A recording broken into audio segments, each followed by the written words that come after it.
Hello students, I hope you are doing great and we are back again with another chapter, and today in this video we will be completing your chapter that is business plan and startup. ठीक है, इस chapter को complete करने वाले हैं। सो सबसे पहले ये देख लो कि तुम्हें नोट्स इसके कैसे मिलने वाले हैं। अगर तुम एंड्रॉयड यूज़र हो तो हमारे प्ले स्टोर से हमारा ऐप डाउनलोड कर लेना, और अगर तुम एप्पल यूज़र हो तो ऐप स्टोर से आप इस ऐप को डाउनलोड कर लेना, ठीक है। और जब आप डाउनलोड करोगे, लॉगिन करोगे, डैशबोर्ड खुलेगा, हमारे आइकॉन पे क्लिक करोगे एंड ये सेगमेंट ओपन होके आएगा, और यहाँ का जो third option that is free material, यहाँ से तुम्हें पूरा जो भी कंटेंट है वो मिल जाएगा, जो कि ये अब होने वाला है, ठीक है। तो चलो स्टार्ट कर रहे हैं अपने टॉपिक के साथ। वो है तुम्हारा बिजनेस प्लान। कि बिजनेस प्लान क्या होता है हम ये समझेंगे। देखो, इससे पहले वाले चैप्टर में तुमने क्या पढ़ा था? हमने ये देखा था कि क्या जो हमने बिजनेस आइडिया सोचा है क्या वो अट्रैक्टिव है या नहीं, है ना। हम उसके अट्रैक्टिवनेस ही चेक कर रहे थे वहाँ पे, अलग अलग मेजर्स को लेके, लाइक टेक्निकल, फाइनेंशियल, हर एस्पेक्ट को लेके, ठीक है। अब मान लो तुम्हारा जो बिजनेस आइडिया तुम्हें लगा कि हाँ ये हर पैमाने में खड़ा उतर रहा है और दिस इज द आइडिया। अब उस आइडिया को तुम बिजनेस कैसे बनाओगे, उस आइडिया को बिजनेस में कैसे कन्वर्ट करोगे, उसके लिए तुम्हें एक रोड मैप प्रिपेयर करना होगा, ठीक है। उसके लिए तुम्हें एक प्लान बनाना होगा और वो प्लान ही कहलाता है बिजनेस प्लान। वेरी सिंपल, यही है बिजनेस प्लान। तो बिजनेस प्लान क्या होता है? एक comprehensive, formal, well structure written document. Comprehensive मतलब डिटेल में हर चीज के बारे में हम इस प्लान में बताने वाले हैं, ठीक है। अभी तुम्हें देखना भी है कि क्या क्या बिजनेस प्लान में हम बताते हैं, ठीक है। तो डिटेल कॉम्प्रिहेंसिव होता है, फॉर्मल होता है, ऑफिशियल्स होता है, ऑफकोर्स ऑफिशियल नेचर का, ठीक है। दूसरा वेल स्ट्रक्चर, प्रॉपर फॉर्मेट को फॉलो करके हम बनाते हैं कि जो भी हमारा प्लान पड़े उसको सब चीजें एकदम सही से समझ में आ जाए, है ना। ऐसे नहीं कि कुछ भी कहीं पे लिख दिया, ठीक है। और रिटन फॉर्म में होता है, हम इसको बनाते हैं, ड्राफ्ट करते हैं, सिर्फ बोलते ही नहीं है, ठीक है।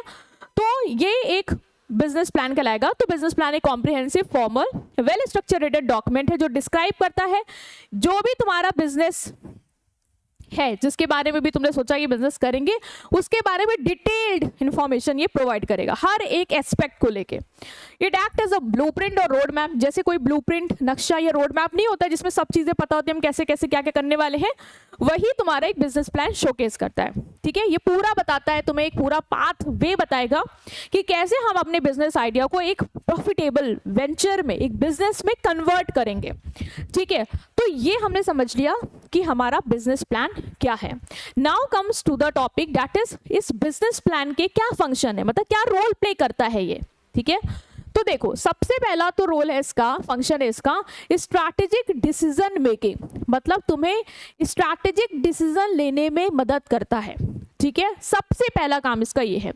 Business plan provide direction and clarity to entrepreneurs. देखो, जब एक प्लान बन जाता है ना जिसमें डिटेल में हर चीज के बारे में हमने डिस्कस कर रखा है, चाहे वो कुछ भी हो कि प्रोडक्शन कैसे करेंगे, फाइनेंस पैसा कहाँ से लाएंगे, कैसे लगाएंगे, सब कुछ डिटेल में, तो उससे हमें ना क्लैरिटी मिल जाती है, एक पूरा क्लियर माइंडसेट हमारा डेवलप हो जाता है कि अच्छा ये आइडिया है, इस आइडिया को ऐसे ऐसे करके हम बिजनेस बनाने वाले हैं। तो एक एंटरप्रेन्योर को क्लैरिटी मिलती है इस प्लान से। अगर प्लान नहीं होगा तो वो समझ ही नहीं पाएगा कि नेक्स्ट स्टेप क्या करना है और कैसी चीजें होंगी मैनेज, ठीक है। It defines long term goal and outline strategies to achieve them. मतलब बेसिकली इसमें हम बताते हैं कि हमारा लॉन्ग टर्म गोल क्या होने वाला है, लाइक 5 साल में बहुत बड़ा ब्रांड बनाना है, ठीक है, और कैसे बनाएंगे, वो सारी स्ट्रैटेजीज क्या यूज करेंगे, क्या मेथड यूज करेंगे, वो सब प्लान में लिखा होता है, ठीक है। By analysing strength, weakness, opportunity and threat, basically अपनी क्या स्ट्रेंथ है तुम्हारी ऑर्गेनाइजेशन, इस आइडिया में तुम्हारी स्ट्रेंथ क्या हो सकती है कंपनी की, क्या वीकनेस है तुम लोग के पास, ठीक है। वीकनेस हो सकती है पैसा नहीं है उतना। थ्रेट क्या है, क्या तुम्हें लग रहा है कि कॉम्पिटिटर की तरफ से कोई थ्रेट आ सकता है जिसकी वजह से तुम्हें प्रॉब्लम हो सकती है, क्या बाहर से अपॉर्चुनिटी मिल सकती है। इन सबको एक जो एंटरप्रेन्योर है प्रॉपर्ली एनालाइज कर लेता है, उसके बाद ही वो प्रॉपर प्लान बनाता है। उस प्लान में तुम्हारी स्ट्रेंथ, वीकनेस, अपॉर्चुनिटी, थ्रेट्स के रिगार्डिंग ही चीजें मेंशन होती हैं जिसके मदद से तुम प्रॉपर डिसीजन मेकिंग कर पाते हो, क्लियर है? तो यहाँ पे वही बोल रहा है कि स्वॉट एनालिसिस करेगा और एंटरप्रेन्योर उसी के बेसिस पे प्रॉपर डिसीजन लेगा कि उसे प्राइस क्या रखना है, कहाँ एक्सपेंशन करना है, प्रोडक्ट कैसे डेवलप करना है। लाइक हम देख रहे हैं कि हमारी जो कमी है वो कैपिटल है, तो अब कैपिटल कम होने के बाद भी हम कैसे चीज़ों को मैनेज करें, वो सारे डिसीजन कैसे लेने, वो सब हम बिजनेस प्लान की मदद से ले पाते हैं। तो पहला फंक्शन हो गया कि स्ट्रैटेजिक डिसीजन लेने में मदद करेगा। दूसरा है बेटा कम्युनिकेशन फैसिलिटेट करता है। कम्युनिकेशन कैसे फैसिलिटेट करता है? देखो ना, एक बिजनेस प्लान एक कम्युनिकेशन टूल की तरह एक्ट करेगा। मेरे पास प्लान है, अब मुझे किसी भी इन्वेस्टर से पैसा लेना है या लोन लेना है, तो मैं अपना प्लान उनको बताऊंगी कि देखिए हमारा ये आइडिया है, हम ऐसे ऐसे काम करेंगे और ये बड़ा बिजनेस बनेगा, ऐसे ऐसे पैसा आएगा, तो सब कुछ हम उसको एक्सप्लेन कर सकते हैं। अगर प्लान ही नहीं होगा तो तुम कैसे किसी को अपना आइडिया एक्सप्लेन करोगे कि वो कैसे बिजनेस बन सकता है और वो कैसे ट्रस्ट करके तुम्हें इन्वेस्ट करेगा? समझ रहे हो?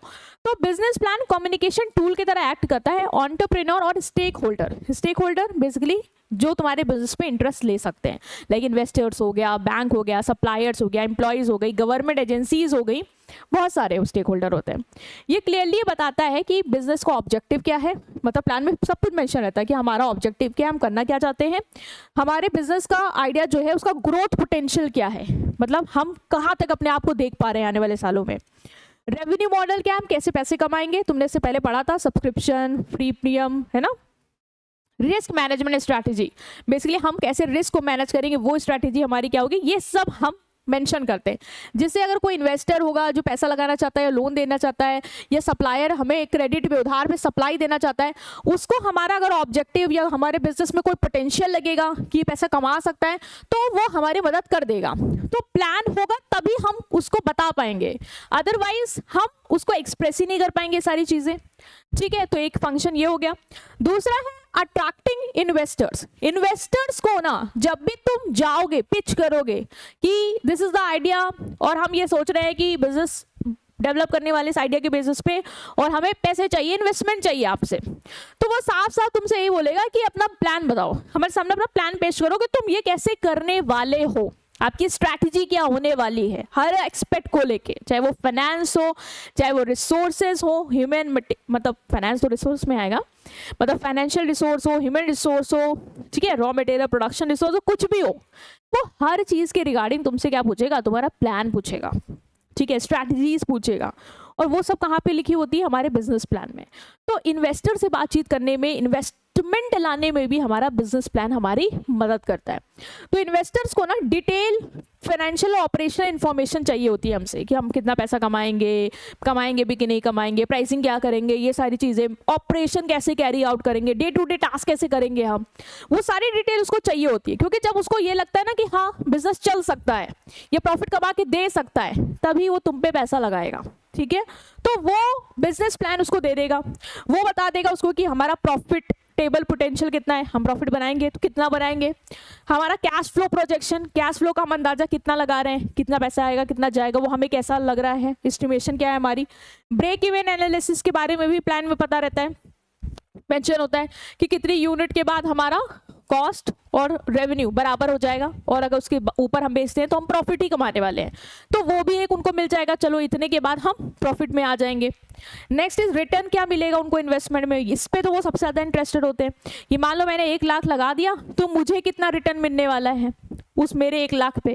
तो ये सारी चीज़ें हम प्लान में मेंशन कर देते हैं जिससे इन्वेस्टर्स को एक आइडिया मिल जाए कि हाँ अगर हम इन्वेस्टमेंट करते हैं इनके बिजनेस में आइडिया में तो हमें क्या फ़ायदा होने वाला है, और वो सब चीज़ें प्लान में लिखी होती हैं। तो एक तो मदद ये भी कर देगा प्लान तुम्हारा कि इन्वेस्टर अट्रैक्ट करके तुम्हें ला देगा। Next is resource allocation. Resources का प्रॉपर डिस्ट्रीब्यूशन में भी बिजनेस प्लान मदद करता है। कैसे करेगा? एफिशिएंट एलोकेशन ऑफ कोई भी रिसोर्स हो, चाहे पैसा हो, चाहे लोग हो, चाहे मटेरियल हो, इन सब का प्रॉपर एलोकेशन डिस्ट्रीब्यूशन होना बहुत ज़रूरी है बिजनेस की सक्सेस के लिए। तुम भी एग्री करोगे, अगर इनका प्रॉपर यूटिलाइजेशन होगा तभी बिजनेस आगे सक्सेसफुली चल पाएगा, है ना। बिजनेस प्लान में ना हम आइडेंटिफाई कर लेते हैं पहले से ही कि कितना पैसा लगेगा इस बिजनेस को, आइडिया को बिजनेस बनाने में। ठीक है, पहले एस्टिमेट कर लेते हैं कि कितना हमें कैपिटल अरेंज करना है, कितना इंफ्रास्ट्रक्चर इक्विपमेंट कौन कौन से लगेंगे, ये सब भी हम प्लानिंग के टाइम में डिसाइड कर लेते हैं। स्टाफिंग, कितने लोग लगेंगे, ऑपरेशनल डे टू डे चलाने का खर्चा कितना आएगा, ये सब हम प्लान में ही डिसाइड कर लेते हैं, जिससे क्या होता है हमें एक अंदाजा मिल जाता है कि इतने रिसोर्सेज की हमें ज़रूरत है, और उस रिसोर्सेज की ज़रूरत के हिसाब से ही हम उनको अरेंज करते हैं और एलोकेट करते हैं, जिससे ना रिसोर्स वेस्ट होंगे और ना ऐसा होगा कि तुम रिसोर्सेज ही नहीं है तुम्हारे पास और तुम आइडिया लेके बैठे हो और वो कन्वर्ट नहीं हो पा रहा है, एक सक्सेसफुल बिजनेस नहीं बन पा रहा है। ठीक है, तो प्लान ना तुम्हें इनके प्रॉपर यूटिलाइजेशन में और एलोकेशन में हेल्प करता है, क्योंकि हम सब कुछ पहले से ही डिसाइड कर लेते हैं। Clear? Next is market understanding. Business plan ना मार्केट को समझने में भी मदद करता है, क्योंकि जब हम प्लानिंग कर रहे होते हैं ना तो हम मार्केट का भी ओवरव्यू लेते हैं, और मार्केट का ओवरव्यू को भी हम बिजनेस प्लान में मेंशन करते हैं। बिजनेस प्लान जो है वो सिस्टमैटिक मार्केट रिसर्च इन्वॉल्व करता है, मतलब जब हम बिजनेस प्लान बनाते हैं तो प्रॉपर तरीके से हम मार्केट में पहले उस आइडिया को लेकर रिसर्च कर लेते हैं। ठीक है, जिससे हमें पता चलता है कि कस्टमर को क्या चाहिए, इंडस्ट्री में क्या ट्रेंड चल रहा है। जैसे मान लो कस्टमर को फ्री एजुकेशन या ऐसी एजुकेशन चाहिए जो इजीली उसको घर पे मिल जाए, और मार्केट में ट्रेंड ऑनलाइन का, एआई का चल रहा है, तो हमें आइडिया लग जाता है वैसे कॉम्पिटिटर क्या कर रहे हैं, वो क्या स्ट्रैटेजी अपना रहे हैं, प्राइसिंग क्या रख रहे हैं वो लोग, एक आइडिया मिल जाता है हमें मार्केट रिसर्च करके। और जब हम रिसर्च कर लेते हैं उसके बाद हम जो प्लान बनाते हैं ऑफकोर्स वो एक अच्छा प्लान बन के आएगा। तो बिजनेस प्लान ना तुम्हें ये मार्केट रिसर्च में मदद करता है, क्योंकि प्लान तुम तब तक नहीं बनाओगे अच्छा जब तो मार्केट रिसर्च नहीं होगी। तो बिजनेस प्लान बनाना है तो मार्केट रिसर्च करनी होगी, और मार्केट रिसर्च करने से हमें ये सारी चीज़ें पता चल जाती हैं, जिससे हम बढ़िया से मार्केटिंग स्ट्रैटेजी बना सकते हैं कि हमें कैसे ब्रांडिंग करनी है, कैसे एडवर्टीजमेंट करना है और कस्टमर को कैसे अट्रैक्ट करना है। तो बिजनेस प्लान तुम्हें इसमें भी मदद करता है मार्केट को समझने में। ठीक है, तो ये सारे थे उसके फंक्शंस जो हमने अभी तक देख लिए। अब हम मूव कर रहे हैं तुम्हारे नेक्स्ट टॉपिक पे, that is format of business plan. एक बात याद रखना कि बिजनेस प्लान का ना कोई एक यूनिवर्सल फॉर्मेट नहीं है कि यही फॉर्मेट सब लोग फॉलो करेंगे, ऐसा कुछ नहीं है। हर बिजनेस अपनी कन्वीनियंस के हिसाब से अपना प्लान बनाता है।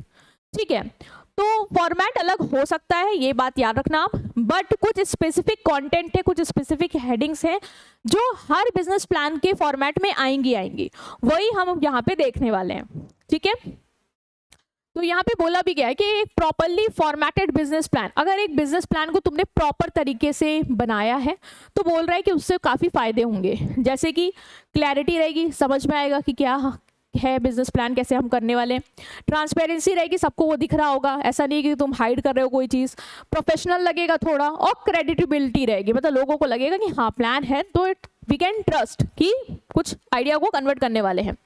इससे एंटरप्रेन्योर जो है अपनी इन्फॉर्मेशन को स्ट्रक्चर फॉर्म में प्रेजेंट करता है, वही सारी कहानी लिखी हुई है। ठीक है, बिगिनिंग विद द ओवरव्यू, सबसे पहले अपना ओवरव्यू देगा। ठीक है, फिर बताएगा कि ऑपरेशनल, मार्केटिंग, फाइनेंशियल एस्पेक्ट क्या है, मतलब कैसे चलाएंगे बिजनेस को, पैसा कहाँ से लाएंगे, ये सारी चीज़ें इस प्लान में मेंशन होंगी। बोल रहा है कि फॉर्मेट जो है वो सिर्फ रीडेबिलिटी इंप्रूव नहीं करता, मतलब फॉर्मेट से ये तो होगा कि आप सही से क्लियरली ड्राफ्ट है तो पढ़ सकते हो, समझ सकते हो, बट इसके अलावा बोल रहा है ये फायदा और है कि जो लोग भी तुम्हारे बिजनेस आइडिया में इंटरेस्टेड हैं उनका कॉन्फिडेंस बढ़ेगा, क्योंकि प्लान में सब कुछ मेंशन है, जिससे वो समझ के ये दिमाग लगा लेंगे कि उन्हें तुम्हारे प्लान में इन्वेस्ट करना है या नहीं। क्लियर है? तो वही चीज़ है कि कोई यूनिवर्सल फॉर्मेट नहीं है, स्ट्रक्चर डिपेंड करता है तुम्हारे पर्पस क्या है, तुम प्लान किसके लिए बना रहे हो, अपने इन्वेस्टर्स के लिए बना रहे हो, लोन लेने के लिए बना रहे हो, वो फॉर्मेट तुम फिर उसी तरह से डिज़ाइन करोगे। बट कुछ चीज़ें हैं, कॉमन चीज़ें हैं जो फॉर्मेट में इंक्लूड होंगी, वो हम यहाँ पे देखने वाले हैं। सबसे पहला है तुम्हारा एग्जीक्यूटिव समरी। एग्जीक्यूटिव समरी क्या होती है? सिंपल बोले तो बिजनेस प्लान की एट द एंड में सारी समरी जो बनी है वो, बट इसको हम लगाते हैं सबसे पहले पेज पे हैं कि जैसे मान लो किसी के पास कोई टाइम नहीं, उसको बस जल्दी से ओवरव्यू चाहिए कि प्लान के अंदर क्या है, तो वो क्या करेगा, समरी पढ़ के उसको एक आइडिया लग जाएगा, अच्छा प्लान इसके बारे में बताने वाला है, अगर मुझे इंटरेस्ट होगा तो मैं आगे पढ़ूंगी, otherwise I will keep it side कि no I am not interested. ठीक है, तो समरी होती है पूरे बिजनेस प्लान की। तो एग्जीक्यूटिव समरी एक concise, comprehensive and compelling overview है इंटायर बिजनेस प्लान का, मतलब पूरे बिजनेस प्लान का एक शॉर्ट में, कंसाइज, ब्रीफली, कॉम्प्रिहेंसिव मतलब शॉर्ट में लिखा, इसका मतलब ये नहीं कि सब कुछ थोड़ा बहुत गायब कर दिया, नहीं, कॉम्प्रिहेंसिव, जो भी इंपॉर्टेंट एस्पेक्ट उनको डिटेल में मेंशन भी करेंगे। कंपेलिंग ओवरव्यू मतलब ऐसा बनाते हैं हम कि थोड़ा अट्रैक्ट करे सामने वाली पार्टी को, कि वो इंटरेस्टेड हो जाए प्लान को पढ़ने के लिए, ठीक है। Although it appear at the beginning of the document is usually drafted and prepared and finalised after completing all other section. बोला है दो, इसको हम फर्स्ट पेज पे लगाते हैं, बट इसको बनाते हैं तब जब पूरा बिजनेस प्लान के सारे एस्पेक्ट को हम कवर कर लेते हैं, ठीक है। एट द एंड बनाते हैं बट लगाते पहले, वही चीज यहाँ पे बोली गई है, ठीक है। इससे हमें पता क्या चलता है, इस एग्जीक्यूटिव समरी में होता क्या क्या है, तो बिजनेस का कोर कॉन्सेप्ट और फंडामेंटल आइडिया, मतलब बिजनेस आइडिया क्या है बेसिकली, हमारा यूएसपी क्या है, मतलब हम क्या यूनिक कर रहे हैं, हमारा आइडिया यूनिक कैसे है, हमें कॉम्पिटिटर्स के थ्रू इस आइडिया को अगर बिजनेस बनाते तो एडवांटेज क्या मिल सकती है, ठीक है। हमारी मार्केट कौन होगी, हम किसको टारगेट कर रहे हैं, ये सारी चीजें इस समरी में हम लिखते हैं। Next is your product and services. Product and services section में हम क्या बनाएंगे, ठीक है, क्या सर्विस ऑफर करेंगे, इसके बारे में डिटेल में चीजें होती हैं, ठीक है। तो इस सेक्शन में हम डिटेल, सिस्टमैटिक और इन डेप्थ एक्सप्लेनेशन देते हैं, मतलब डिटेल में एक्सप्लेनेशन देते हैं कि बिजनेस क्या ऑफर करेगा मार्केट में, मतलब बिजनेस मार्केट को क्या देगा, कौन से गुड एंड सर्विसेज बना के देने वाला है, ठीक है, कौन से गुड एंड सर्विसेज बनाएगा, हम क्या प्लान कर रहे हैं, क्या प्रोड्यूस करेंगे, ये सारी चीजें। यहाँ पे तुम्हें बताना होता है कि जो भी तुम प्रोडक्ट एंड सर्विसेज बना रहे हो उसके क्या फीचर्स हैं, ठीक है, कौन सी प्रॉब्लम को सॉल्व करने वाले हो तुम अपने इस आइडिया से, यूनिक क्वालिटी क्या है तुम्हारे प्रोडक्ट में जो सबसे अलग है कॉम्पिटिटर से, कॉम्पिटिटिव एडवांटेज क्या है, मतलब तुम्हारा प्रोडक्ट कैसे कॉम्पिटिटर से बेस्ट है, तुम कैसे उसमें एडवांटेज ला पा रहे हो, कौन से डेवलपमेंट स्टेज पे है प्रोडक्ट, जो भी तुम्हारा बिजनेस आइडिया उसका जो भी प्रोडक्ट है वो क्या अभी प्रोटोटाइप स्टेज पे है, मतलब अभी हम सिर्फ बना रहे हैं, उसको ट्रायल कर रहे हैं, या रेडी फॉर लॉन्च है, या लॉन्च करने के लिए बस बिल्कुल तैयार है, या टेस्ट कर रहे हैं हम लोग कि मतलब थोड़े लोगों पे टेस्ट कर रहे हैं कि चल रहा है कि नहीं चल रहा है, या एक्सपेंशन फेज पे, ठीक है, ये हम देख लेते हैं। इंटेलेक्चुअल प्रॉपर्टी प्रोटेक्शन, और इसमें ये भी लिखा होता है कि क्या हमने अपने प्रोडक्ट एंड सर्विस का कोई कॉपीराइट, पेटेंट, ब्रांडिंग ये सब करवा रखी है या नहीं करवा रखी है, मतलब ये करवाने का सोच रहे हैं या नहीं सोच रहे हैं, ये सारी चीजें यहाँ पे होती हैं प्रोडक्ट एंड सर्विसेज में। नेक्स्ट हेडिंग है तुम्हारी मार्केट एनालिसिस। मार्केट एनालिसिस भी फॉर्मेट में इंक्लूड होता है सेक्शन। मार्केट एनालिसिस में हम क्या लिखते हैं, मार्केट एनालिसिस एक बहुत ही इंपॉर्टेंट पार्ट है बिजनेस प्लान का। क्यों? क्योंकि ये डिमांड स्टैब्लिश करता है, फीजिबिलिटी स्टैब्लिश करता है, और long term viability of product and services in the market place. अभी समझा रही हूँ, समझो उसको। बोल रहा है कि मार्केट एनालिसिस मतलब हम मार्केट को एनालाइज करते हैं कि मार्केट में क्या चीज की डिमांड है। तो मार्केट एनालिसिस का एक सेगमेंट होता है जिसमें हम बताते हैं कि किस चीज की डिमांड है, ठीक है, प्रोडक्ट की डिमांड जो हम बना रहे हैं क्या उसकी डिमांड है भी या नहीं है, फीजिबल है क्या वो प्रोडक्ट और सर्विस जो भी आइडिया हमारा क्या वो बन भी सकता है प्रैक्टिकली या नहीं बन सकता है, और क्या फ्यूचर में भी वो चलेगा या नहीं चलेगा, लॉन्ग टर्म वो बिकेगा या नहीं बिकेगा। ये सारी चीजें हम मार्केट एनालिसिस वाले सेक्शन में लिखते हैं, ठीक है। It is based on systematic research collection of data. अब ये मार्केट एनालिसिस के चीजें होती कैसे, हम कैसे एनालाइज करते हैं कि डिमांड होगी नहीं होगी, लॉन्ग टर्म में चलेगा कि नहीं चलेगी, सब कैसे बता रहे हैं, हमने रिसर्च करी होती है, हमने डेटा कलेक्ट किया होता है, और उसके बिहाफ पे ही हमारा जो मार्केट एनालिसिस है जो हमें बता रहा है कि डिमांड होगी नहीं होगी, लॉन्ग टर्म पे चलेगा नहीं चलेगा, सस्टेनेबल है या नहीं, फीजिबल है या नहीं, वो चीज हम इस सेक्शन में मेंशन करते हैं, ठीक है। तो इसमें क्या क्या आ जाएगा, बेसिकली इंडस्ट्री का स्ट्रक्चर का ओवरव्यू, जब मार्केट रिसर्च करोगे तो तुम इंडस्ट्री भी रिसर्च करोगे कि जिस भी इंडस्ट्री में मैं जा रही हूँ उसका ओवरव्यू क्या है, वहाँ पे क्या क्या चीज़ें ट्रेंड चल रहे हैं, ठीक है। हमारा टारगेट सेगमेंट क्या है, हम किसको टारगेट कर रहे हैं, डेमोग्राफिक के बेसिस पे, एज जेंडर के बेसिस पे, या लोकेशन के बेसिस पे, या साइकोग्राफिक इंटरेस्ट के बेसिस पे, इनकम के बेसिस पे, या कैसे वो परचेज करते हैं उनका बिहेवियर क्या है, उसके बेसिस पे हमारी कौन सी ऑडियंस है ये बताना हम इसमें मेंशन कर देते हैं, और कस्टमर क्या चाहता है, क्या उसकी एक्सपेक्टेशन है, क्या उसका बाइंग बिहेवियर है, ये सारी चीज़ें हम इस सेगमेंट में मेंशन कर देते हैं अपने प्रोडक्ट सर्विस के आइडिया के रिगार्डिंग। सो ये है तुम्हारा मार्केट एनालिसिस का सेक्शन, जिससे एक सामने वाली पार्टी को आइडिया मिल जाता है कि तुमने मार्केट को एनालाइज करके क्या क्या पता लगाया है अपने आइडिया के रिगार्डिंग, कि क्या उसके कस्टमर बेस है तो कौन कौन है, कैसे खर्च करने को तैयार है, क्या उसका पैटर्न है, इंडस्ट्री में क्या क्या चल रहा है, वो एक आइडिया उन्हें मिल जाएगा, ठीक है। नेक्स्ट है तुम्हारा मार्केटिंग स्ट्रैटेजी। मार्केट एनालिसिस और मार्केटिंग स्ट्रैटेजी डिफरेंट है। मार्केटिंग स्ट्रैटेजी क्या होती है? ये मार्केट को एनालाइज करने के बाद बनती है। मुझे पता चल गया मेरे टारगेट कस्टमर ये है, ये ऐसे से परचेज करते हैं, फ्रीक्वेंट परचेज करते हैं, ये मेरी ऑडियंस होने वाली है। अब हम उस ऑडियंस को अट्रैक्ट करने के लिए, उस कस्टमर को अट्रैक्ट करने के लिए कि वो हमारे प्रोडक्ट एंड सर्विसेज को परचेज करें, हम मार्केट स्ट्रैटेजी बनाते हैं कि हम किस तरीके से उनको अट्रैक्ट करेंगे। हम क्या उनको डिस्काउंट देके अपने प्रोडक्ट के टूवर्ड लाएंगे, या हम एड चलाएंगे, या इन्फ्लुएंसर मार्केटिंग करेंगे, मतलब क्या तरीके अपनाओगे तुम अपने उस आइडिया के कस्टमर को अट्रैक्ट करने के लिए, वो चीज़ें हम इस सेगमेंट में लिखते हैं। तो मार्केटिंग स्ट्रैटेजी एक्सप्लेन करता है डिटेल में कि बिजनेस प्लान कैसे कस्टमर को अट्रैक्ट करेगा, उन्हें सेटिस्फाई करेगा, इंगेज करेगा। कॉम्पिटिटिव इन्वायरमेंट मतलब कंपटीशन भी है, उसके बावजूद तुम कैसे कस्टमर को लाने वाले हो, अट्रैक्ट करने वाले हो, इंगेज करने वाले हो, ये सब तुम मार्केटिंग स्ट्रैटेजी में लिखते हो कि तुम्हारी स्ट्रैटेजी क्या होने वाली है। तो बिल्कुल मैथड एंड टेक्निक इस सब में लिखे होते हैं। यहाँ पे हमारी प्राइसिंग स्ट्रैटेजी हम बताते हैं कि हम प्राइसिंग कैसे करेंगे, प्रोडक्ट का प्राइस कैसे रखेंगे, सर्विस का प्राइस कैसे रखेंगे, बहुत सारे तरीके हैं। कॉस्ट बेस्ड प्राइसिंग होती है, मतलब कॉस्ट जितनी बनाने में लग रही है उसमें हमने बस प्रॉफिट जोड़ दिया, उस हिसाब से हम लगा रहे हैं, मतलब प्राइस सेट कर रहे हैं। 100 रुपये बनने में लग रहा है, 20 रुपये का प्रॉफिट चाहिए, 120 प्राइसिंग कर दो। या हम प्राइसिंग जो है वो करेंगे तुम्हारी वैल्यू बेस्ड कि कस्टमर की नज़र पे उस चीज़ की कितनी वैल्यू, उस हिसाब से हम चार्ज करेंगे। या कॉम्पिटिटर्स कैसे चार्ज कर रहे हैं उस हिसाब से हम प्राइस रखेंगे। या हो सकता है पेनिट्रेशन प्राइसिंग, ठीक है, स्टार्टिंग में सस्ता देंगे बाद में बढ़ा देंगे। या प्रीमियम प्राइसिंग कि महंगा बेचेंगे, एक क्वालिटी देंगे जिससे कस्टमर हमारे प्रोडक्ट को लेगा। बेसिकली मेरी स्ट्रैटेजी क्या है बेचने की, वो हम प्राइसिंग क्या करेंगे ये सब लिखते हैं यहाँ पे।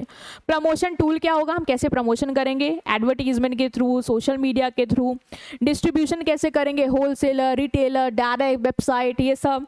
ब्रांडिंग कैसे करेंगे, पोजीशनिंग कैसे करेंगे, कौन सा सेल्स का मेथड यूज करेंगे, कस्टमर को कैसे मैनेज करेंगे, उसकी प्रॉब्लम को कैसे सॉल्व करेंगे, आफ्टर सेल्स सर्विस कैसे देंगे, ये तमाम चीजें तो मार्केट स्ट्रैटेजी में मेंशन करते हो, क्योंकि आफ्टर सेल सर्विस दोगी तभी कस्टमर रिटेन करेगा, दोबारा लौट के आएगा। समझ रहे हो?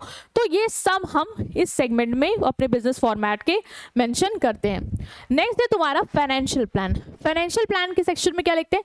फाइनेंशियल प्लान बेसिकली तुम्हारा फाइनेंस को लेके प्लान क्या है, ठीक है, पैसा कितना आएगा, कहाँ जाएगा, ये सारी चीज़ें हम इसमें लिखते हैं। तो basically monetary, economic and quantitative aspect होता है बिजनेस का। बिजनेस प्लान का ये ऐसा एस्पेक्ट है जो मनी के टर्म से रिलेटेड है। ये बताता है कि जो भी तुम्हारा आइडिया है क्या वो फाइनेंशियली फीजिबल है, मतलब जो कैपिटल उसके थ्रू क्या तुम उसको बना सकते हो बिजनेस, क्या सस्टेनेबल है, ऐसा तो नहीं है कि लॉस हो जाए, क्या प्रॉफिटेबल है, लॉन्ग टर्म में प्रॉफिट देगा नहीं देगा, ये सब हम चीज़ें देख लेते हैं। It is one of the most crucial section for investor. और इन्वेस्टर ना बेसिकली बिजनेस प्लान का फॉर्मेट का यही सेक्शन सबसे पहले खोल के देखता है कि तुम फाइनेंस के टर्म में क्या बता रहे हो हमें, क्योंकि भाई उसको तो पैसा लगाना है, तो उसको यही जानना है कि मेरा पैसा प्रॉफिट बनाएगा कि नहीं बनाएगा, क्या लॉन्ग टर्म में तुम्हारा ये आइडिया काम करने वाला है कि नहीं करने वाला है, पैसा बनेगा कि नहीं बनेगा। ठीक है, तो इसमें हम सब कुछ बताते हैं कि बिजनेस को स्टार्टअप करने की क्या कॉस्ट होगी हमारी, ठीक है, फिक्स कॉस्ट कितनी होगी, दिन टू दिन चलाने की क्या खर्चा आने वाला है। प्रोजेक्टेड इनकम स्टेटमेंट, बेसिकली हम क्या अंदाजा लगा रहे हैं कि हमारा क्या प्रॉफिट एंड लॉस स्टेटमेंट बनेगी, कितना हम प्रॉफिट कमाएंगे। कैश फ्लो स्टेटमेंट, क्या हम अंदाजा लगा रहे हैं कि पैसा कितना आएगा कितना जाएगा, ये सब चीज़ें हम इसमें मेंशन करते हैं। अब अगर इन्वेस्टर को लगेगा कि पढ़ के कि हाँ प्रॉफिट है और कैश फ्लो अच्छा है, लाइक पैसा आएगा ज़्यादा और जाएगा कम, और हम अच्छे पोजीशन में रहने वाले हैं, तो वो पैसा लगाएगा भी, अदरवाइज नहीं लगाएगा। तो ये एक फॉर्मेट का नेक्स्ट पार्ट हो गया। तो यही था, ये 5 मतलब चीज़ें तुम्हें एक बिजनेस फॉर्मेट में लिखने ही लिखने होते हैं, और यूनिवर्सली मोस्टली सब में ये फॉलो हो ज़रूरी नहीं है, बट ये बेसिक चीज़ें हैं जो हर बिजनेस प्लान में तुम्हें ये सेक्शन दिख जाएंगे। ठीक है, अब हम आ रहे हैं आपके नेक्स्ट टॉपिक पे, that is drafting a business plan. Business plan को ड्राफ्ट कैसे करना है, ठीक है, अगर हम बिजनेस प्लान बनाएंगे तो क्या सीक्वेंस फॉलो करेंगे, क्या पेज पहले होगा, फिर कौन सा कंटेंट होगा, फिर कौन सा कंटेंट होगा, ये पूरा बिजनेस का प्लान तुम्हें डिटेल में बताने वाला है यहाँ पे।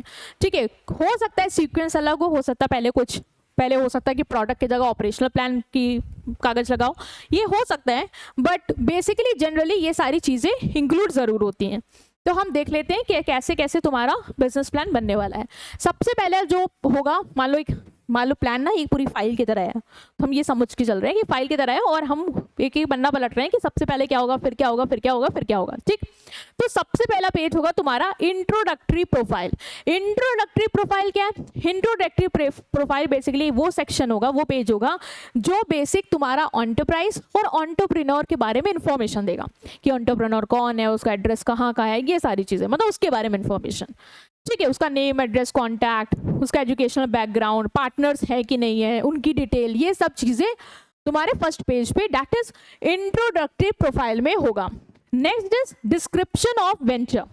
This section elaborate on the nature and scope of proposed enterprise. Description of venture, ये हो गया पूरा एंटरप्रेन्योर के बारे में इंफॉर्मेशन कि एंटरप्रेन्योर कौन है, कहाँ का, ये सारी चीजें। ये होता है कि बिजनेस के बारे में इंफॉर्मेशन कि बिजनेस किस नेचर का है और क्या क्या करने वाले हो उस बिजनेस में, वो सारी चीजें। तुम्हारा विजन क्या है, ठीक है, तुम क्या अचीव करना चाहते हो लंबे समय में, उसको अचीव करने के मेथड वे क्या होंगे, मिशन क्या है तुम्हारा, बिजनेस का ऑब्जेक्टिव क्या है, कौन से प्रोडक्ट और सर्विस बिजनेस बनाने वाला है, उसके टारगेट कस्टमर कौन से हैं, ये चीज तुम वेंचर मतलब कि बिजनेस के डिस्क्रिप्शन में लिखने वाले हो। ओवरऑल सारा कुछ जो बिजनेस रिलेटेड है। Next is production plan. Production plan क्या होगा?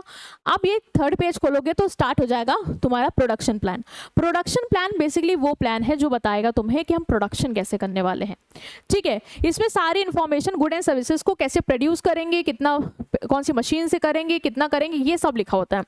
तो प्रोडक्शन प्लान बताता है कि मेथड क्या होगा गुड्स को प्रोड्यूस करने का और सर्विसेज को डिलीवर करने का, मतलब मैन्युफैक्चरिंग प्रोसेस क्या होगा, हम कैसे गुड्स बनाएंगे, टेक्नोलॉजी कौन सी यूज़ करेंगे, कौन सी मशीन यूज़ करेंगे, कितना हम बनाने वाले हैं, रॉ मटेरियल कहाँ से खरीदेंगे, उसको मैनेज कैसे करेंगे अपने स्टॉक को, ये सारी चीज़ें तुम्हारी प्रोडक्शन प्लान में होंगी, मतलब बेसिकली प्रोडक्शन और डिस्ट्रीब्यूशन से रिलेटेड।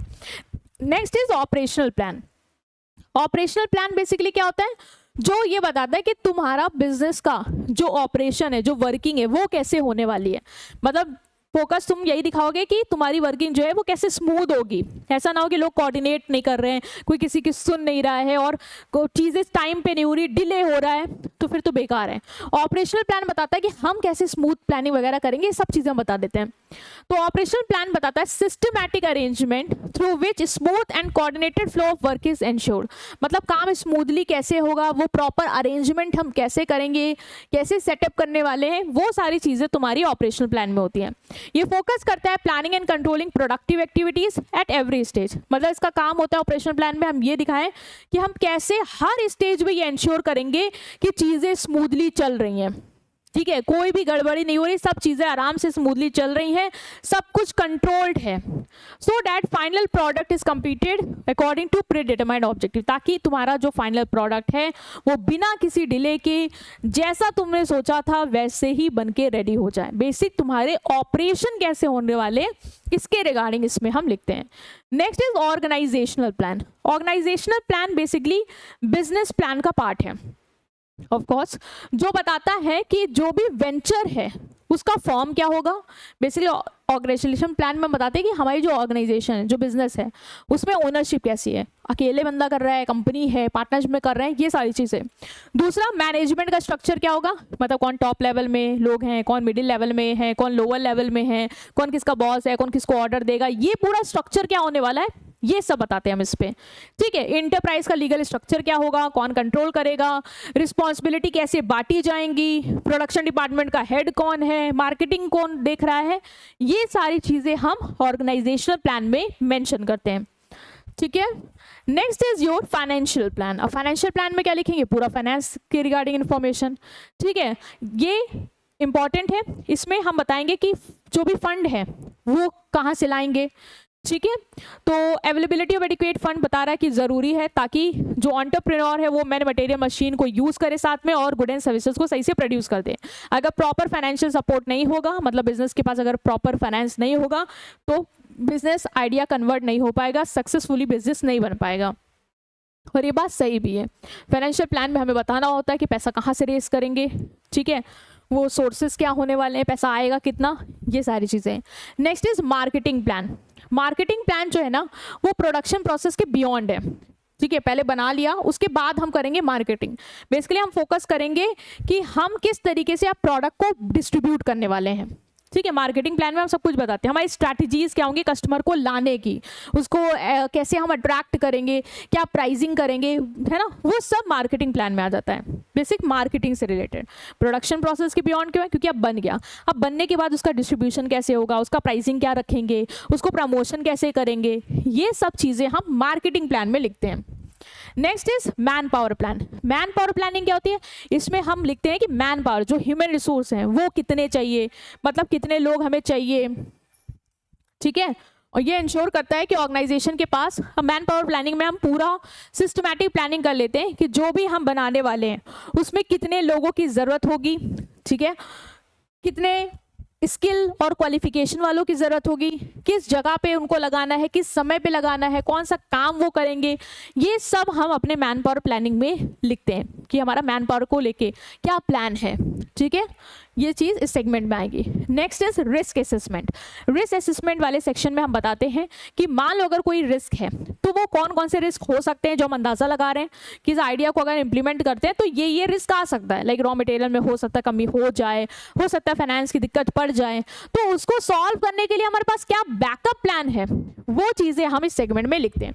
तो risk assessment involve identification and evaluation of uncertainty, कि क्या अनसर्टेनिटीज़ हैं जो हो सकती हैं।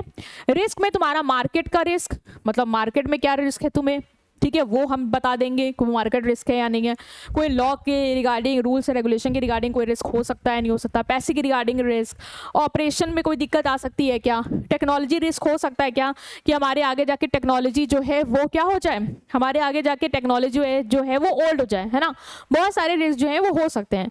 तो हम ना उसके लिए क्या बैकअप करेंगे वो प्लान भी हम यहाँ पे डेवलप कर लेते हैं।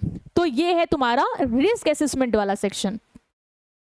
Next is appendix. इसमें हम जो भी रिसोर्स हमने यूज़ करें, मतलब जो भी हमने रिसर्च करी है उसका कोई डॉक्यूमेंट, प्रूफ, है ना, सपोर्टिंग डॉक्यूमेंट्स जो हैं वो हम लास्ट में अटैच कर देते हैं। जैसे तुम फाइल बनाते होगे ना तो कहाँ से लिखा है वो सोर्सेस मेंशन करते होगे ना, वही सारी चीज़ें कि मार्केट, जैसे मार्केट हम बता रहे हैं मार्केट एनालिसिस वाले में कि मार्केट में टारगेट कस्टमर ये है वो है, तो मार्केट हमने सर्वे किया होगा ना तो उसकी रिपोर्ट, अगर टेक्निकल स्पेसिफिकेशन है, कुछ टेक्नोलॉजी से रिलेटेड कुछ चीज़ें वो लिख देंगे, कोई लाइसेंस है, अप्रूवल है, वो फाइनेंशियल डेटा अगर कोई सपोर्टिंग में है जो बता रहे कि हाँ इतना फाइनेंस आएगा तो कैसे आएगा, उसके लिए कोई अगर हमने रिसर्च करी है तो वो सारा डेटा जो है वो हम लास्ट में चिपका देते हैं, जिससे सामने वाले को समझ में आ जाए कि ये ऐसे ही कुछ भी नहीं बना दिया है, हर चीज़ के पीछे क्या एक तर्क है, लॉजिक है जो इन्होंने क्या है यूज किया होगा। ठीक है, एक मिनट।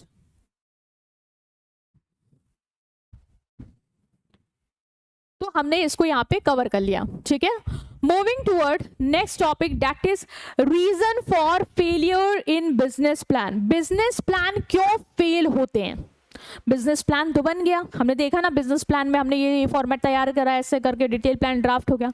अब ये बताओ कि बिजनेस प्लान कभी फेल होंगे या नहीं होंगे, कि हमेशा जो भी प्लान बनाया वो सक्सेसफुली होने वाला है? तो ऐसा नहीं है, बिजनेस प्लान फेल भी हो सकते हैं। क्या क्या रीजन है जिसकी वजह से फेल होंगे वो देखते हैं। पहला है अनरियलिस्टिक गोल्स एंड एजम्पशन। मान लो अगर हमने ऐसा गोल सेट कर लिया अपने प्लान में जो पॉसिबल ही नहीं अचीव कर पाना, तो क्या होगा? बिजनेस आगे जाके फेल ही होने वाला है। क्यों? तुमने ऐसा गोल सेट कर लिया था भाई जो बन ही नहीं सकता, जो पॉसिबल ही नहीं था। ठीक है, तो मोस्ट कॉमन कॉज जो बिजनेस प्लान फेल होने का वो यही है कि हम गोल या टारगेट ही बहुत ज्यादा अनरियलिस्टिक सेट कर लेते हैं, कुछ ज्यादा ही पॉजिटिव हो जाते हैं हम। Entrepreneur sometime overestimate market demand. मान लो मार्केट डिमांड को कुछ ज्यादा ही एस्टिमेट कर ले कि हाँ जैसे डिमांड हो सकती थी कि 100 ही हो, लेकिन हम ओवर एस्टिमेट करके 500 लोग तो खरीदेंगे, तो 500 लोग नहीं खरीदेंगे तो बिजनेस प्लान फेल हो गया ना। अंडर एस्टिमेट कॉस्ट, हमें लगता कम खर्चा आएगा, आगे जाके और खर्चा आ गया तो प्लान फेल हो गया। ठीक है, तो इसीलिए जब भी प्लान ड्राफ्ट करो ना तो एविडेंस लाओ कि ऐसा होगा तो क्यों होगा। साइंटिफिक होना चाहिए हर चीज।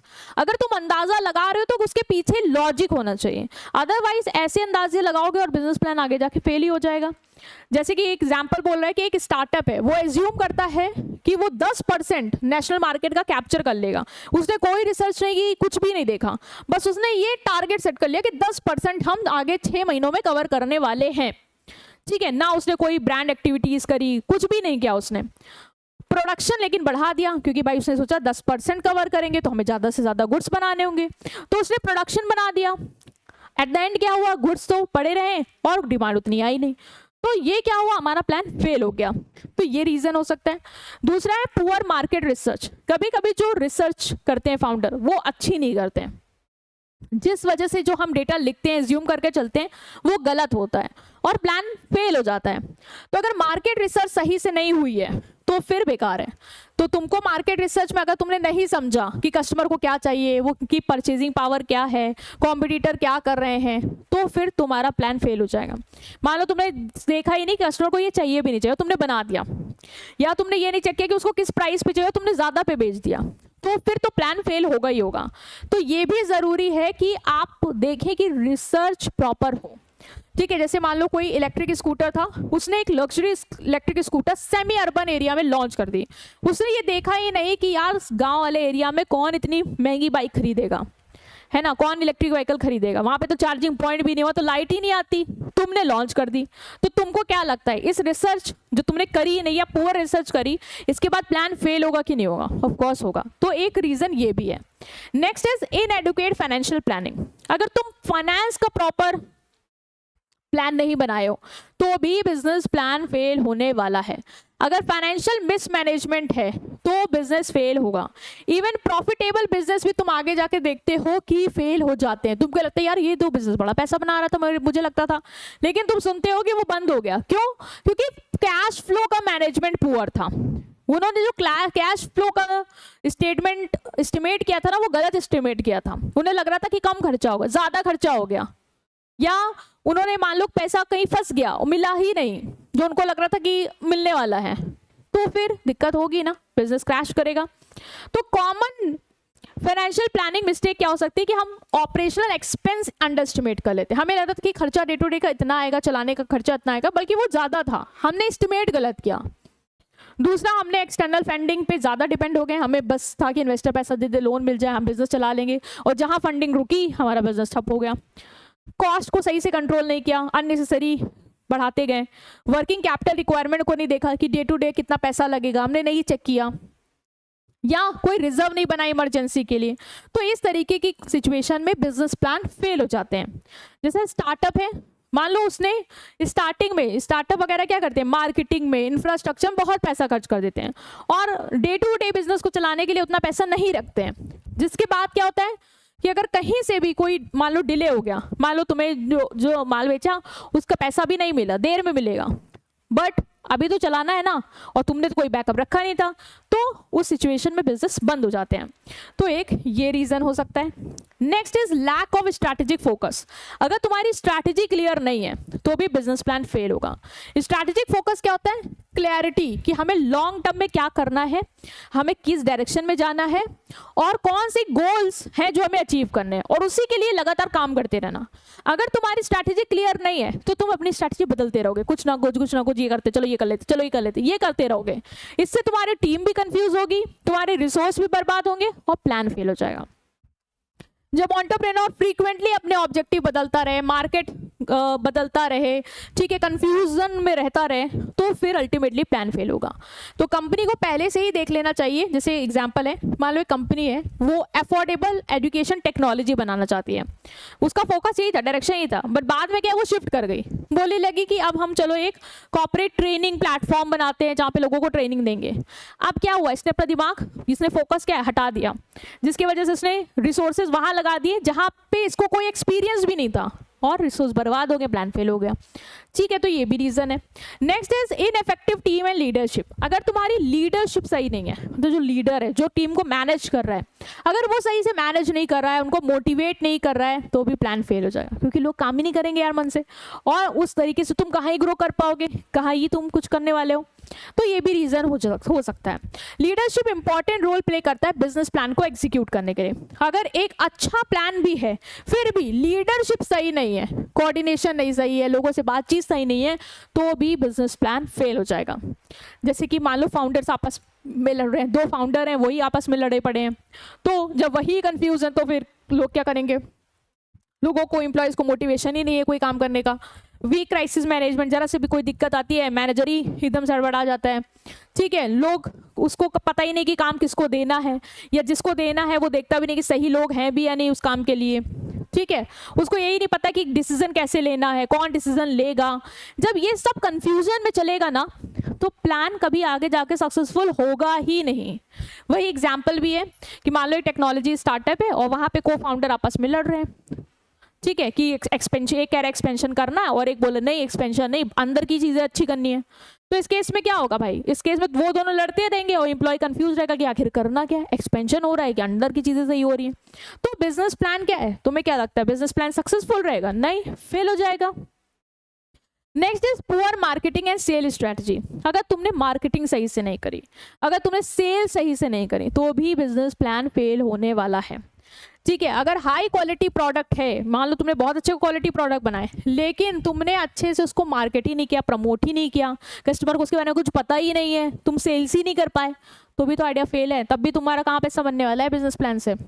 तो मार्केटिंग जो है वो कनेक्ट करती है प्रोडक्ट को कस्टमर के साथ। ये तुम्हें ओवरव्यू दिया जा रहा है कि मार्केटिंग का काम है कस्टमर को जोड़ना, ठीक है, डिमांड क्रिएट करना।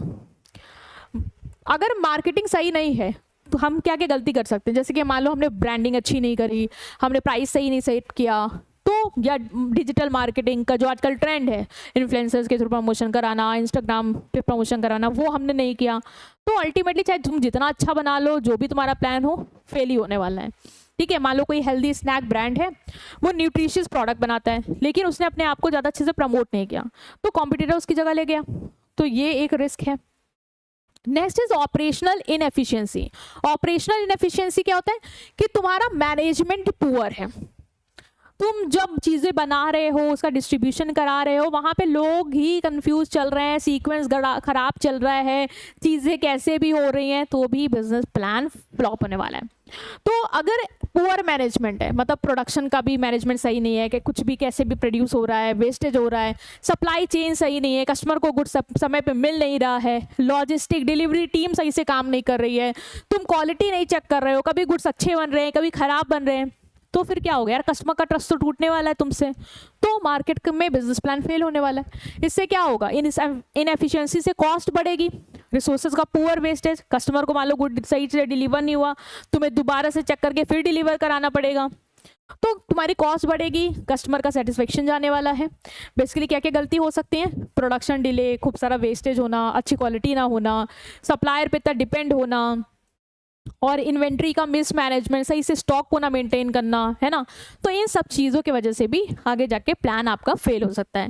जैसे एक फूड डिलीवरी स्टार्टअप है, वो देख रहा है कि बार बार उसका जो डिलीवरी है वो लेट ही हो रही है, क्यों? क्योंकि लॉजिस्टिक के साथ वो कोऑर्डिनेशन नहीं अच्छा कर रहे हैं, मतलब इनका ऑपरेशन में ही कमी है। तो इससे क्या होगा भाई, कस्टमर कॉम्पिटिटर के टुवर्ड शिफ्ट हो जाएगा, और ये तुम भी देखते होगे, जब गुड्स टाइम पे नहीं आते तुम सोचते इससे नहीं मंगाएंगे, दूसरे से मंगाएंगे, है ना। तो ये सारे रीजन है बिजनेस प्लान के फेल होने के। अब हम आ रहे हैं तुम्हारे नेक्स्ट टॉपिक पे, दैट इज स्टार्टअप। स्टार्टअप क्या होते हैं, ये तो बहुत रेयर है, कॉमन है, अब तो तुमने सुना भी होगा कि स्टार्टअप कर रहे हैं, मतलब नया बिजनेस स्टार्ट कर रहे हैं, कुछ नए आइडिया के साथ रिस्क ले रहे हैं, है ना, ये होता है स्टार्टअप। तो स्टार्टअप क्या है, एक न्यूली एस्टैब्लिश्ड बिजनेस वेंचर है, ऑफन फाउंड बाय वन और मोर एंटरप्रेन्योर। एक एंटरप्रेन्योर भी फाउंड कर सकता है, या एक के साथ दो या ज़्यादा लोग कर सकते हैं, ठीक है। Aim and offering innovative product and service. बस मेन क्या होता है इसका काम कि मार्केट में गैप देखा, और उस गैप को सॉल्व करने के लिए क्या इनोवेटिव ला सकते हैं, वो प्रोडक्ट एंड सर्विस क्या ऑफर करेंगे, वो काम होता है स्टार्टअप का, ठीक है, ताकि मार्केट की नीड को पूरा कर पाए। Unlike traditional business, startup are design to grow rapidly. Traditional business का कभी ये ऑब्जेक्टिव नहीं हो सकता कि हमें लार्ज स्केल पे एक्सपैंड करना है जनरली, बट स्टार्टअप बनाए स्टार्टिंग से यही सोच के जाते हैं कि हमें पूरा ऑल ओवर इंडिया, वर्ल्ड, ये सब कैप्चर करना, मतलब बड़े लेवल का बिजनेस हमें करना है। तो इनका ना स्केल बहुत ज़्यादा होता है, और इसलिए जल्दी जल्दी ये ग्रो भी कर जाते हैं। While also operating under higher uncertain, by uncertainty होती है कि तुम कुछ नया कर रहे हो, इनोवेटिव कर रहे हो, चले ना चले, ये तो रहेगा। जैसे जेप्टो, स्लाइस, ग्रो, ये सब क्या है, ये सब स्टार्टअप ही है। ओके नेक्स्ट हम आ रहे हैं स्टार्टअप इंडिया एक्शन प्लान 2016। अब सरकार ने इन स्टार्टअप्स को सपोर्ट करने के लिए बहुत सारे प्लान बनाए, जिसमें तुम सबसे पहले जो आज पढ़ने वाले अपने बुक में वो है स्टार्टअप इंडिया एक्शन प्लान 2016। किस तरीके से सरकार स्टार्टअप को प्रमोट कर रही है, सपोर्ट कर रही है, इनकी ग्रोथ को इनकरेज कर रही है, वो सब चीजें हम इसमें देखने वाले हैं।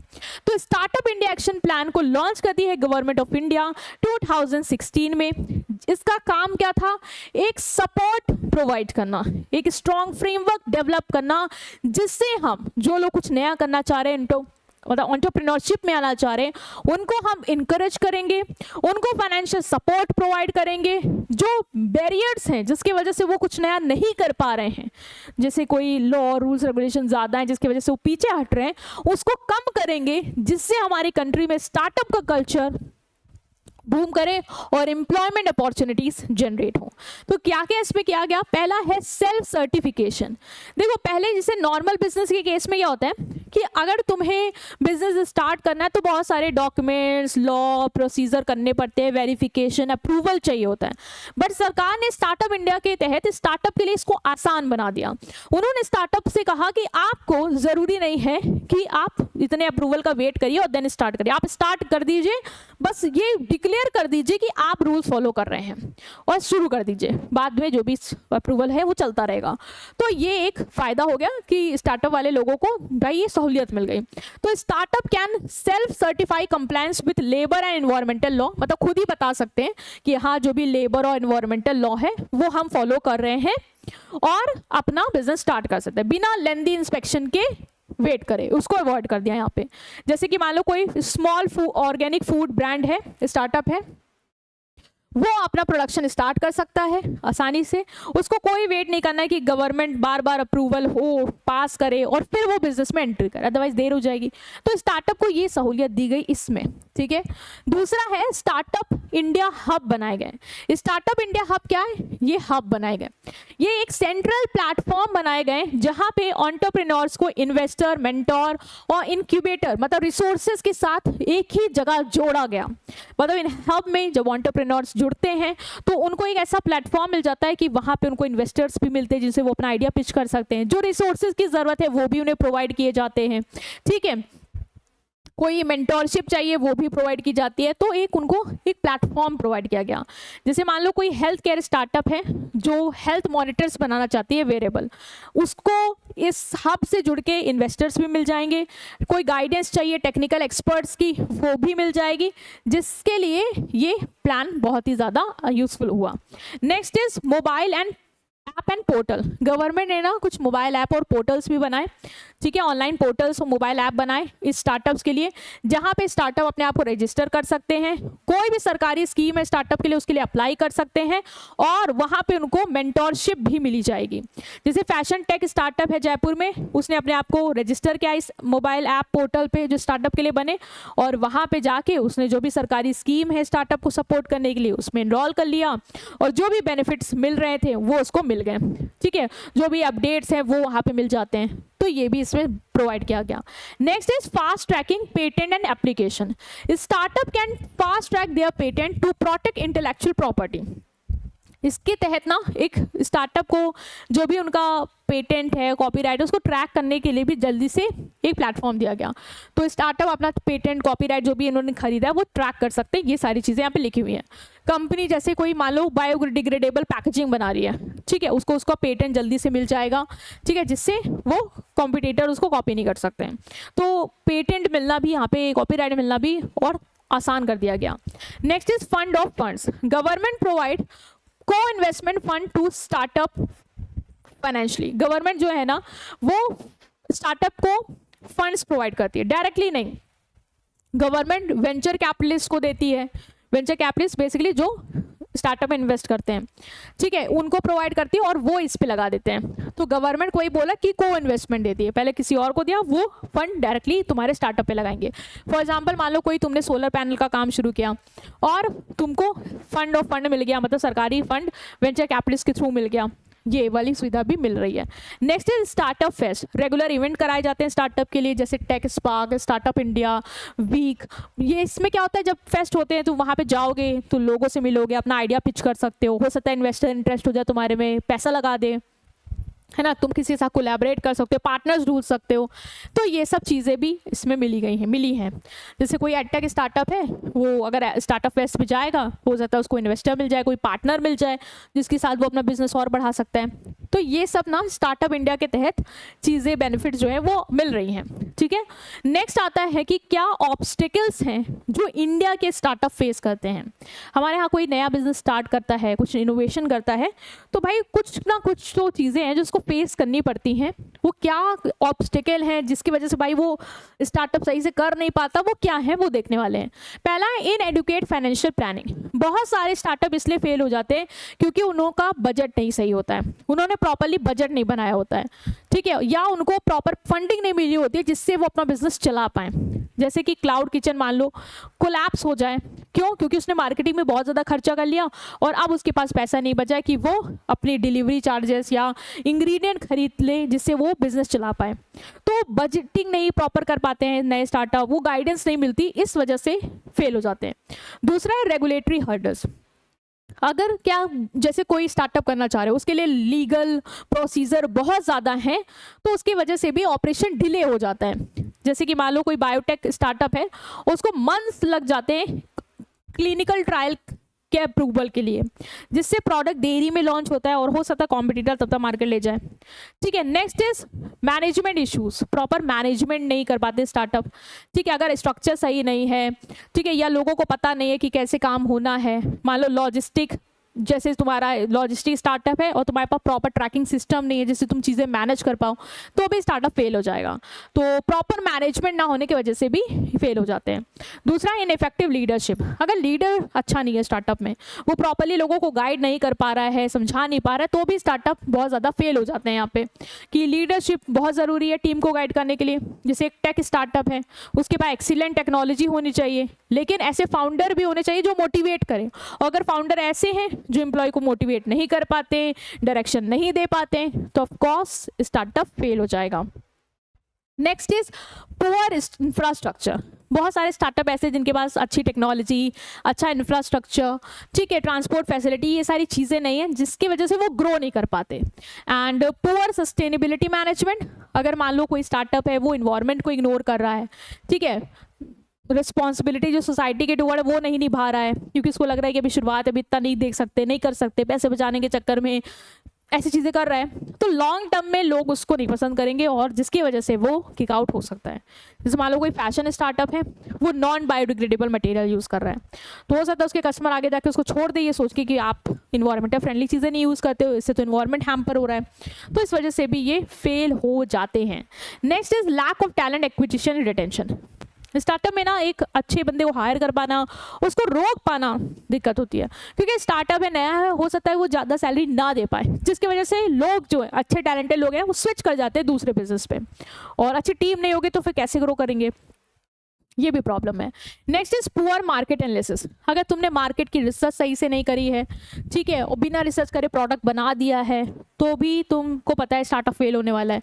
जैसे मान लो कोई फूड टेक स्टार्टअप है, वो ग्लोबल कुजीन ऑफर करती है, और मान लो किसी छोटे टाउन में उसने अपना आउटलेट खोल दिया और छोटे टाउन का लोकल कल्चर उसने टेस्ट ही नहीं किया कि यहाँ पे कैसे चलता है, तो फिर ऑफकोर्स वो फेल हो जाएगा। मतलब प्रॉपर मार्केट रिसर्च ना होने की वजह से भी स्टार्टअप फेल होते हैं। तो ये था तुम्हारा चैप्टर जिसमें हमने काफ़ी सारी चीज़ें कवर करी, है ना। हमने बिजनेस प्लान देखा, बिजनेस प्लान का फॉर्मेट चेक किया कि क्या होता है तुम्हारा बिजनेस प्लान का फॉर्मेट, फिर डिज़ाइन कैसे होगा, डिटेल बिजनेस प्लान, उसके काफ़ी चीज़ें हमने कवर अप करी।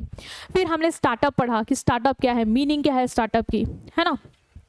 फिर स्टार्टअप में तुमने और सारी चीज़ें देखी कि क्या प्रॉब्लम आती हैं, स्टार्टअप फेल क्यों होते हैं, है ना, और भी सारे टॉपिक हमने यहाँ पे कवर करे। सो आई होप तुम्हें समझ में आए हैं। स्टिल कोई भी डाउट रहेगा कमेंट सेक्शन में पूछना। मिलते हैं नेक्स्ट वीडियो में नेक्स्ट चैप्टर के साथ। Till then take care, good bye.